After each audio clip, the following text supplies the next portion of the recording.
Hello students, मैं विक्रांत त्यागी एक बार फिर से आप सभी का स्वागत करता हूं आपके अपने यूट्यूब चैनल पर। मैं आप सभी का एक बार फिर से ये डेली करंट अफेयर्स की जो हमने सीरीज स्टार्ट की हुई है, इसकी एक और नई वीडियो में आपका बहुत बहुत स्वागत करता हूं। अगर ये वीडियोस आपको पसंद आ रही हैं तो इन्हें शेयर, लाइक्स और कमेंट्स करते रहें। साथ में अगर चैनल सब्सक्राइब नहीं किया है तो चैनल भी सब्सक्राइब कर लें, बेल आइकन आ रहा होगा उसको भी प्रेस कर लेंगे। और यदि आप इन किसी भी वीडियोस की पीडीएफ फाइल चाहते हैं तो आप हमें इंस्टाग्राम पर फॉलो कर सकते हैं या हमारे व्हाट्सएप ग्रुप से जुड़ सकते हैं। दोनों का ही लिंक मैंने वीडियो के डिस्क्रिप्शन बॉक्स में दिया हुआ है।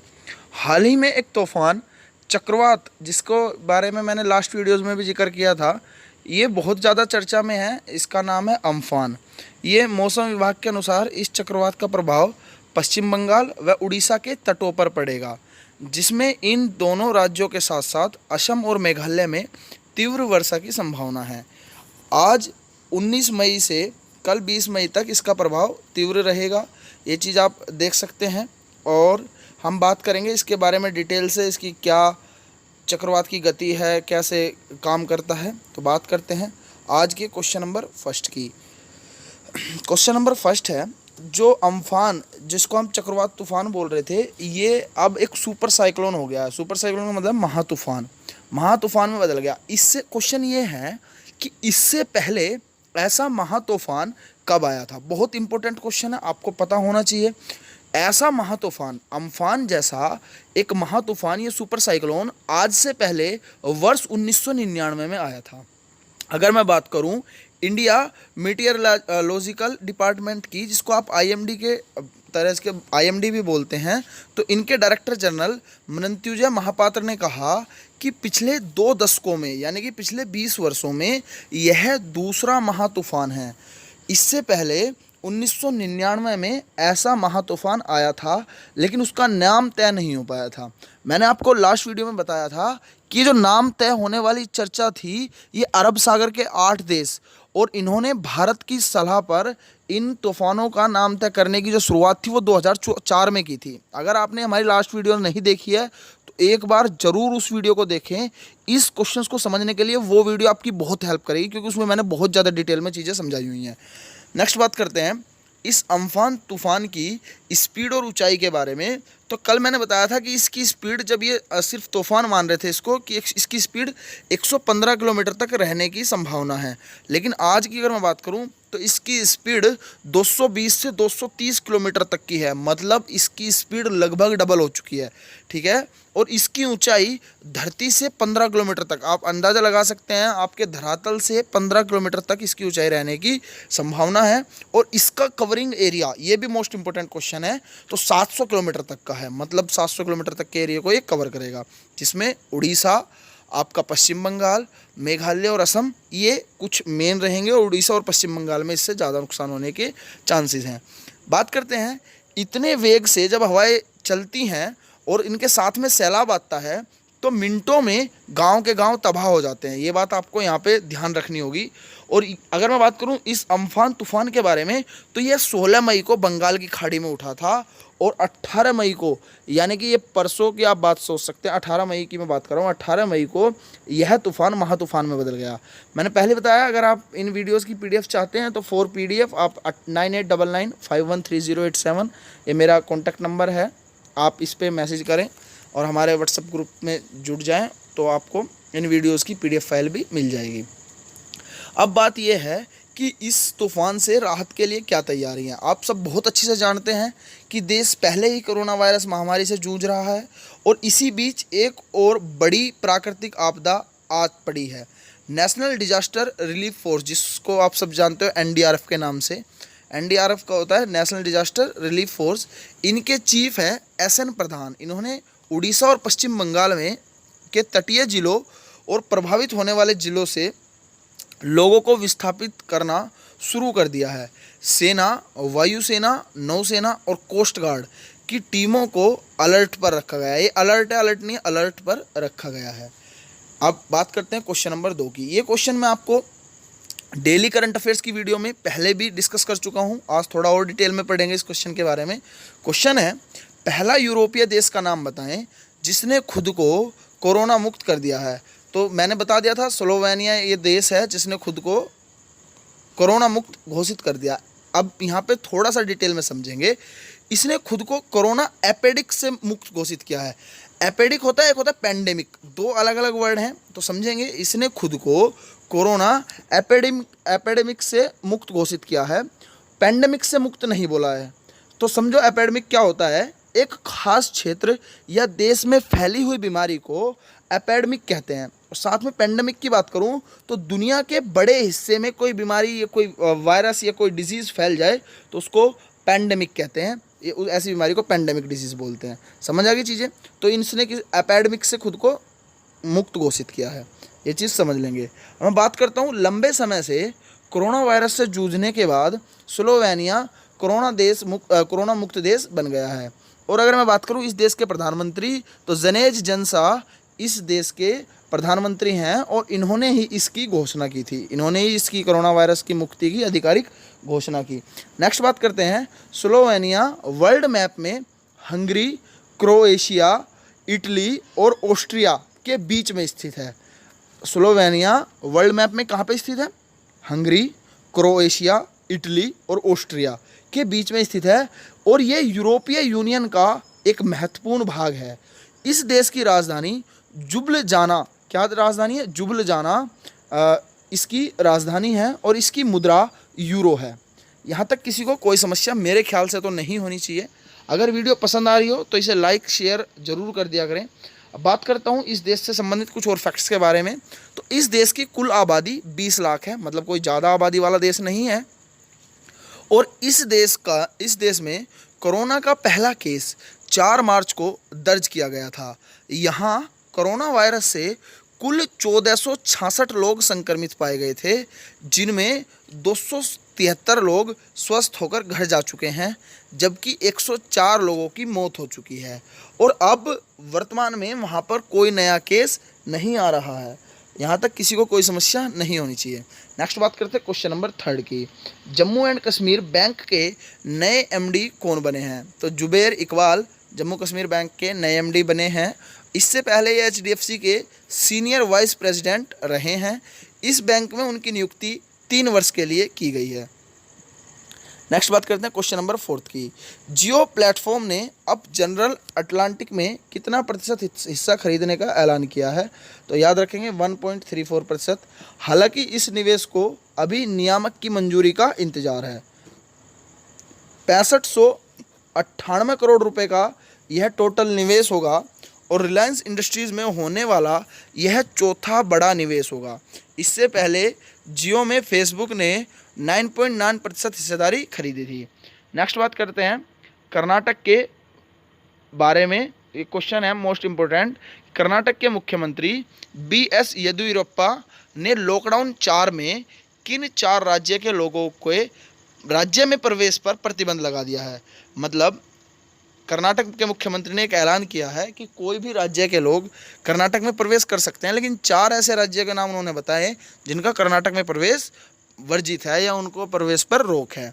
उन 4 राज्यों के नाम हैं गुजरात, महाराष्ट्र, केरल और तमिलनाडु। बात करते हैं कर्नाटक सरकार ने राज्य में सरकारी और निजी बसों के संचालन की इजाज़त दी है। मुख्यमंत्री ने राज्य के भीतर ट्रेनों के संचालन को भी मंजूरी दे दी है। साथ में यह भी कहा कि गुजरात, महाराष्ट्र, केरल और तमिलनाडु के लोगों को राज्य में प्रवेश करने की अनुमति नहीं होगी। मुख्यमंत्री ने बताया बसों में केवल 30 यात्रियों को ही सफ़र करने की इजाज़त दी जाएगी। मास्क लगाना और सामाजिक दूरी का पालन करना सबके लिए ज़रूरी है, ये सबसे ज़रूरी है। बात करते हैं कर्नाटक के मुख्यमंत्री, मैंने अभी बता दिया BS येदियुरप्पा हैं और राज्यपाल वजुभाई वाला कौन है? वजुभाई वाला हैं। एक मोस्ट इंपोर्टेंट क्वेश्चन है, ये अम्फान तूफान से संबंधित ही है। ICGS सचेत एक पोत है, इसको किस संगठन ने तैनात किया है? तो याद रखेंगे भारतीय तटरक्षक बलों ने, इंडियन कोस्ट गार्ड ने इस पोत को वहाँ पे तैनात किया है और इसकी लंबाई 105 मीटर के लगभग है और यह 2350 टन भार ले जाने में सक्षम है। बस इसके बारे में इतना ही याद रखेंगे। नेक्स्ट बात करते हैं क्वेश्चन नंबर 7 की। किस केंद्रीय योजना के तहत हाल ही में हरियाणा और जम्मू कश्मीर सरकार ने सभी घरों को नल कनेक्शन देने का ऐलान किया है।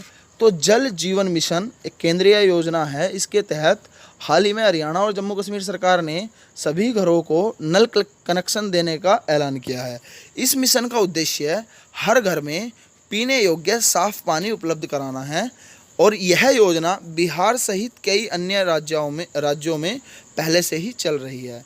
नेक्स्ट बात करते हैं आज के क्वेश्चन नंबर 8 की। किस राज्य सरकार ने हाल ही में राज्य में फसल बीमा उत्पादन को प्रोत्साहित करने के लिए राजीव गांधी किसान न्याय योजना शुरू करने का फैसला किया है? तो इस क्वेश्चन का सही आंसर हो जाएगा छत्तीसगढ़। इस योजना के तहत राज्य के किसानों को उनकी धन की फसल पर लाभ पहुंचाया जाएगा। उम्मीद है कि किसान की आय में बढ़ोतरी होगी, जिससे गरीबी के स्तर में कमी आएगी। अब कुछ इम्पोर्टेंट फैक्ट्स की बात करते हैं। ये इंपॉर्टेंट क्वेश्चन है जो आपके, अगर कोई आप में से ऐसे स्टूडेंट्स है जो सिविल की प्रिपरेशन कर रहा हो तो वहाँ पे ये क्वेश्चन आ जाते हैं कई बार। आप एक बार थोड़ा सा देख लेंगे इनको भी। और आपके जो जर्नल कंपटीशन है, जैसे वनडे कोई भी एग्ज़ाम हो, एसएससी सीजीएल, सीपीओ, सीएचएसएल या दिल्ली पुलिस, यूपी पुलिस, इनके लिए भी ये मोस्ट इंपॉर्टेंट साबित होते हैं। इनमें से कुछ पॉइंट आप या ज़रूर अपने साथ के साथ नोट करते चलेंगे। बात करते हैं वर्ल्ड बी डे की। तो हर वर्ष 20 मई को विश्व स्तर पर वर्ल्ड बी डे यानी विश्व मधुमक्खी दिवस मनाया जाता है। 20 मई को आधुनिक मधुमक्खी पालन की तकनीकी का जनक कहे जाने वाले एंटोन जोन्सा का जन्म 1734 में स्लोवेनिया में हुआ था। ये वही स्लोवेनिया है जिसका अभी हम जिक्र कर रहे थे, जिसने खुद को कोरोना से मुक्त किया था। मधुमक्खी दिवस को मनाए जाने का उद्देश्य है पारिस्थितिकी तंत्र के लिए मधुमक्खियों और अन्य प्रांगणों के महत्व, योगदान और उनके संरक्षण के बारे में जागरूकता बढ़ाना है। इस दिवस के अवसर पर कोविड-19 महामारी के कारण बी इंगेज्ड थीम के साथ एक वर्चुअल कार्यक्रम आयोजित किया जाएगा। यह थीम विशेष रूप से मधुमक्खी पालनकर्ताओं द्वारा अपनाए गए आजीविका का समर्थन करने और अच्छी गुणवत्ता वाले उत्पादों को वितरित करने के लिए मधुमक्खी पालनकर्ताओं द्वारा अपनाई गई मधुमक्खी उत्पादन और अच्छी प्रथाओं पर ध्यान रखने के केंद्रित है। नेक्स्ट बात करते हैं। संयुक्त राष्ट्र के सदस्य देशों ने दिसंबर 2017 में स्लोवेनिया के 20 मई को विश्व मधुमक्खी दिवस के रूप में मनाए जाने के प्रस्ताव को मंजूरी दी थी। इस प्रस्ताव ने विशिष्ट संरक्षण उपायों को अपनाने और मधुमक्खियों के संरक्षण और मानवता के लिए उनके महत्व पर प्रकाश डाला। पहला विश्व मधुमक्खी दिवस 20 मई 2018 को मनाया गया था। नेक्स्ट बात करते हैं इम्पोर्टेंट गुजरात से संबंधित एक इम्पोर्टेंट क्वेश्चन है। गुजरात सरकार द्वारा आत्मनिर्भर गुजरात सहाय योजना का शुभारंभ हुआ। तो इसके बारे में ज़रा डिस्कस करते हैं ध्यान से। इस योजना को आप लिख सकते हैं, मोस्ट इम्पोर्टेंट क्वेश्चन है आज का। इस योजना का उद्देश्य है ब्याज, सब्सिडी, ऋण स्थगन सहित 1 लाख रुपए तक का गारंटी रहित ऋण प्रदान करना है। यह सभी सुविधाएं राज्य के 1 लाख से अधिक छोटे व्यापारियों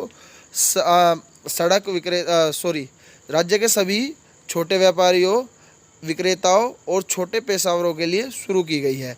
गुजरात सरकार ने 3 साल की अवधि के लिए ऋण लगभग 5,000 करोड़ का ऋण देने का लक्ष्य रखा है। आत्मनिर्भर गुजरात सहाय योजना के तहत 8% ऋण पर मिलने वाला 2% वार्षिक ब्याज पर उपलब्ध कराया जाएगा, जबकि शेष 6% ब्याज राज्य सरकार द्वारा वहन किया जाएगा। मतलब कि जो पैसा आपको 8% ब्याज पे मिलता था वो अब कितने परसेंट पे मिलेगा? 2% पे। बचा हुआ 6% ब्याज कौन देगा? राज्य सरकार। नेक्स्ट बात करते हैं। इसके अलावा 6 महीने की ऋण स्थगन अवधि भी लाभार्थी को प्रदान की जाएगी, जिसमें उसे इस दौरान मूल राशि के ब्याज का भुगतान करने की आवश्यकता नहीं होगी। अर्थात मूलधन और ब्याज का पुनः भुगतान ऋण मंजूरी के 6 महीने बाद शुरू होगा। नेक्स्ट बात करते हैं। आत्मनिर्भर गुजरात सहाय योजना के तहत ऋण सहकारी बैंकों, जिला बैंकों और क्रेडिट सहकारी समितियों में लिखित आवेदन के माध्यम से उपलब्ध कराया जाएगा।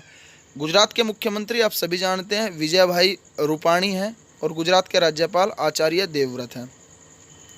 नेक्स्ट बात करते हैं आज के लास्ट क्वेश्चन की। केंद्रीय मानव संसाधन मंत्रालय ने एक लॉन्च किया है नेशनल टेस्ट अभ्यास।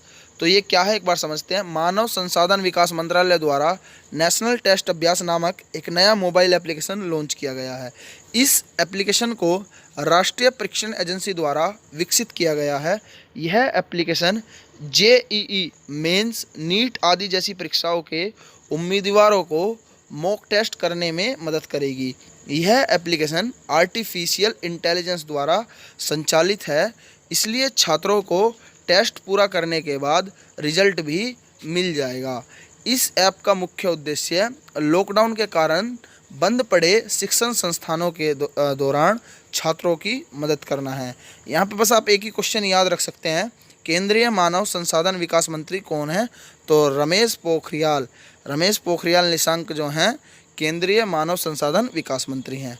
इस वीडियो में सिर्फ इतना ही रखते हैं। अगर वीडियो पसंद आई हो तो इसे लाइक करें, शेयर करें, कमेंट्स करें। साथ ही यदि आपने अभी तक हमारा चैनल सब्सक्राइब नहीं किया है तो चैनल को सब्सक्राइब कर लें, साथ में बेल आइकन आ रहा होगा उसको प्रेस कर लें। और अगर आप इस वीडियो से रिगार्डिंग पीडीएफ फाइल चाहते हैं तो हमें इंस्टाग्राम पर फॉलो कर लें, हमारे व्हाट्सएप ग्रुप से जुड़ जाएं। दोनों का ही लिंक मैंने डिस्क्रिप्शन बॉक्स में दिया हुआ है। आज के लिए इतना ही, मिलते हैं नेक्स्ट क्लास में। Thank you class, thank you so much.